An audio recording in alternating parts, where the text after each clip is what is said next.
Alright guys, it's now Sunday morning. Oh, that was a bad angle. I apologize for that.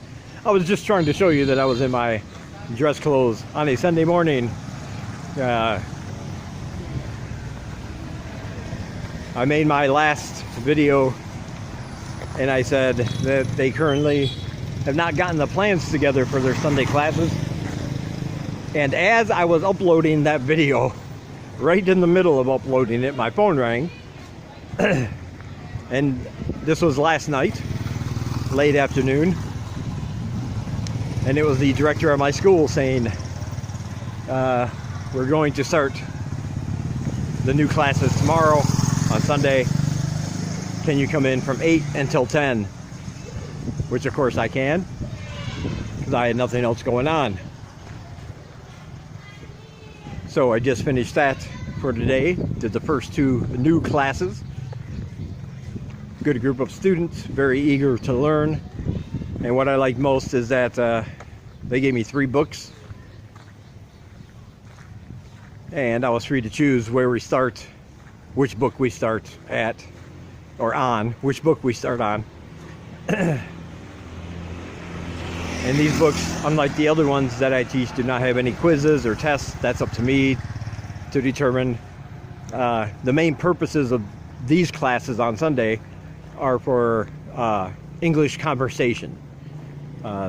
They want to be proficient in not just learning words and pronunciation, but also how to express yourself in English during a conversation. What do you say in this circumstance? What would you say in this circumstance? That kind of thing. So I liked it. It was really fun. I had a lot of input. And the thing I liked most about it is that it is the most interactive of classes.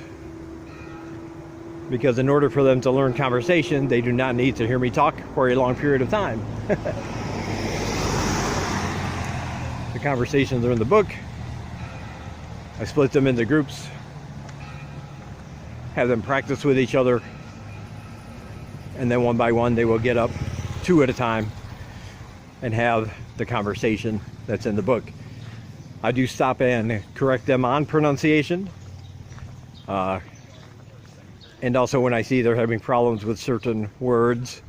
And of course, if they don't know, they're free to ask me, I don't know what this word means, and we did have a few instances of that. But all in all, it was a good class, 2 classes.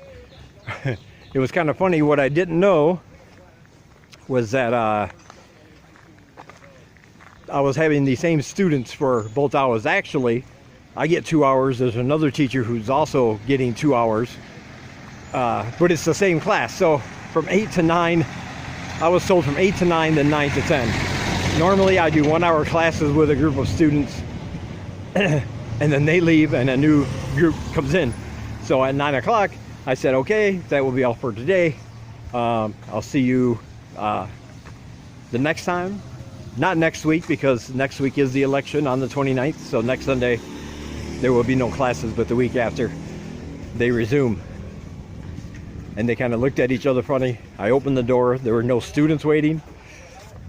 And I was thinking, did they make a mistake? Am I only supposed to be here 1 hour? And that's when one of the students explained to me, no, we are here for 4 hours. We're here 4 hours in a row to learn this material. So I was like, oh, so there is no break in between from 9 to 10. It's simply same group. So it was kind of funny. We all laughed about it because they were seriously looking at me like I had lost my mind, and I could not figure out why. I said, class dismissed, class is over. I'll see you guys next time. Normally my other classes, they know, they start, packing up their books, getting up, they say, thank you, teacher. I say, thank you. I'll see you next week, blah, blah, blah. But they just kind of sat there. So we were both wondering what the other was doing. But luckily we figured it out. So I guess every Sunday these students will just have 4 straight hours of classes. Once I learned that, I tried to let them have some fun. We did some tongue twisters, which are always good to help them practice certain sounds. They really seem to enjoy those. We all got a good laugh out of listening to each other try to say them fast. Whoa. Okay, it's dead. Woo, dead snake. I thought it was alive and I was like, whoa, whoa. First time I've seen a snake here. Oddly enough, but it's true. And it happened to be dead. But anyway, classes went good. That's what I'm doing on a Sunday, dressed in my fancy go-to-meeting clothes. But I was talking to the director and vice principal, as I call him, after the class, and he assured me that I would be getting more hours. He told me they are opening a whole nother school that's going to be, it's going to have the same name, Youth International School, but it's going to be separate from what they do there, which is only mainly part-time and just for languages. The school they're opening will cover the whole school curriculum, but it will include language classes, including English. He told me that when that happens, I will have a full-time job. He said it will come with a very nice pay raise. Don't know what that means, but it sounds good to me. And he assured me that they do want me full-time. It's just that currently they don't have enough students available for that many English classes. But they are trying. Like he said, he added the Sunday classes, and they're advertising all the time. They're getting new students, and as soon as they have enough, they start another class. But they are looking at other either moving into an existing building for their school, or buying a piece of land and just building it. He assured me it would only be a couple months either way. If they have to build one, I'm not really sure if that's possible, but things get done here quickly sometimes, if you have the right people. So yeah, at least I know in the future I will have full-time opportunities. He said, you know, they're working harder to get more classes, to give me more hours. I think because I mentioned, you know, yes, I'm still looking for a full-time job, and I don't want to leave the school. I like the students. I like the structure of the classes. And I don't want to abandon any of the students that are now comfortable enough to, you know, speak up and ask questions and interact. But of course, we all need money to live, so there's always that balance. But anyway, nobody knows what the future holds, but we'll see. Right now, it sounds good to me. Anyway, I'm back home now. I'll talk to you guys later. All right, guys, I'm home now.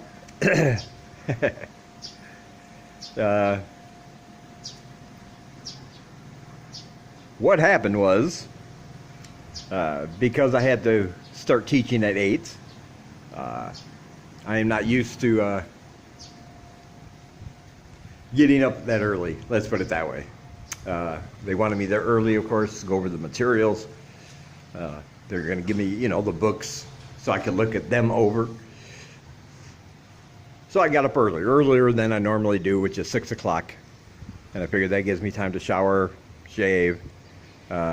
Sung needed time to get ready. She was going to walk up there with me. The plan was for her to walk up there with me, and then she was going to walk back. She just wanted to go out. Which is fine. What wound up happening, when we got there, there's an outside area where people can just sit and do whatever. She decided to grab a chair, and then she decided she'll just wait for me for 2 hours. Didn't matter. She didn't want to walk all the way here. And then take a chance of taking the umbrella because it was raining on the way there a little bit. And she didn't want me to come home without having the umbrella. So she just decided to stay there, basically, for whatever reason. Which is fine. Everything's cool. So we come home and people start saying something. I don't know what. They're very excited and come by and pointing at my room, and I'm like, oh no, what happened?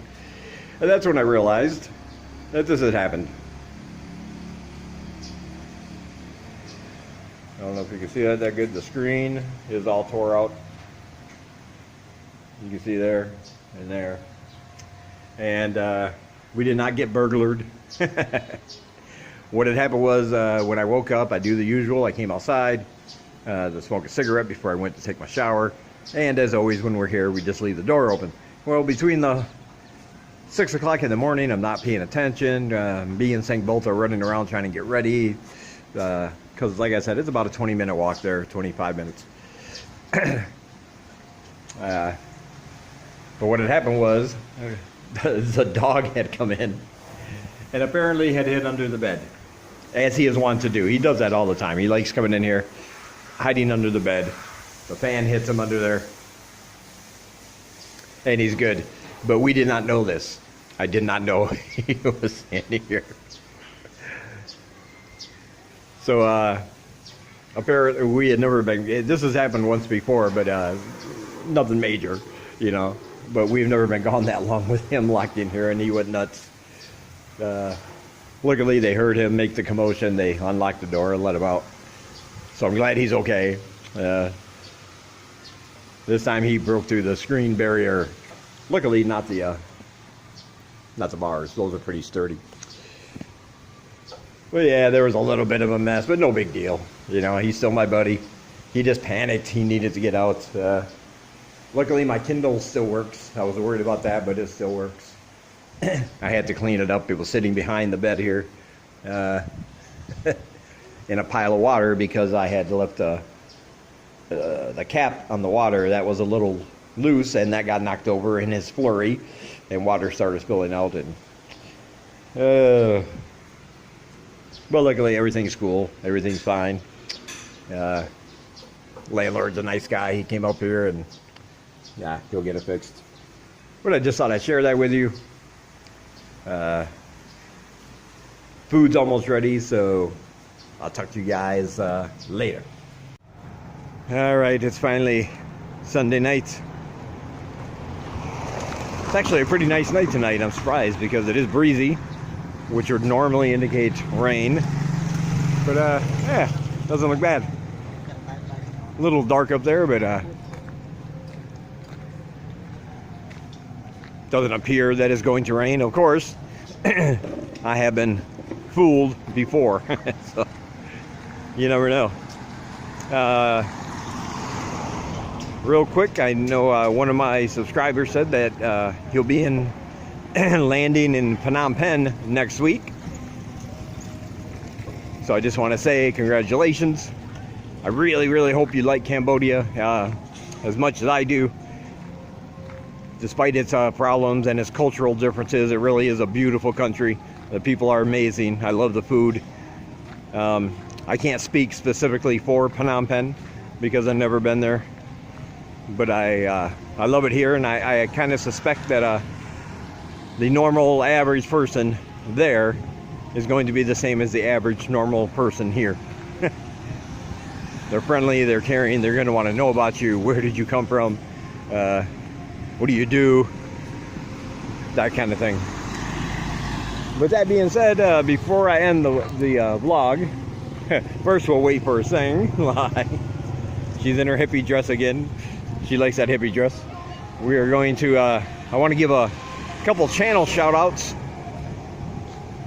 and I'll put them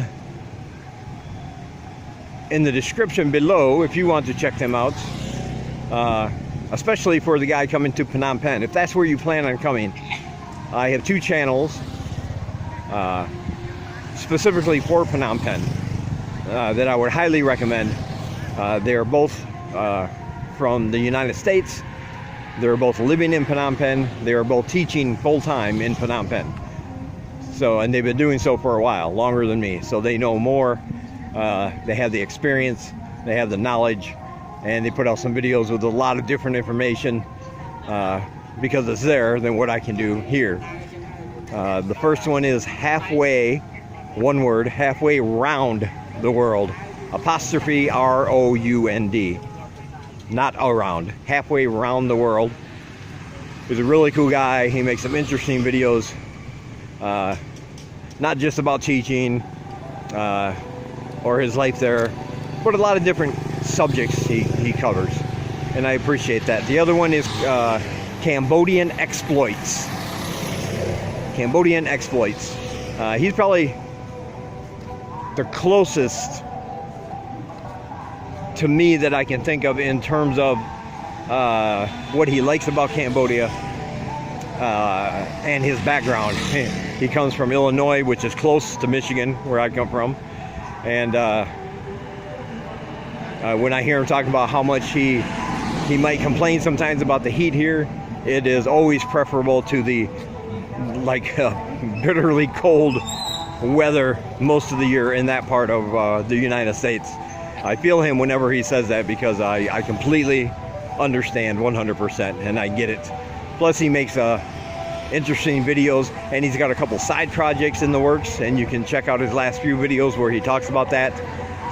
He doesn't post a lot, which is cool, but his videos are always interesting. They're always informative, and whew, that's loud. Yep, the election's almost here. But yeah, halfway around the world and Cambodian Exploits. They both live and teach English full-time in Phnom Penh. So they will be a good resource for you if that is where you plan on landing. Get in touch with them. They both encourage and respond to comments on their channel. And you can feel free to email them. And they're usually pretty good about replying. Of course, sometimes things get busy. It might be a while, but for the most part, they're very good about it. I'm going to shut this off now because that music is really loud and I can barely hear myself. I feel like I'm yelling and I'm drawing some stairs. So I'll end this vlog here. And you can look down below for the links to their YouTube channels.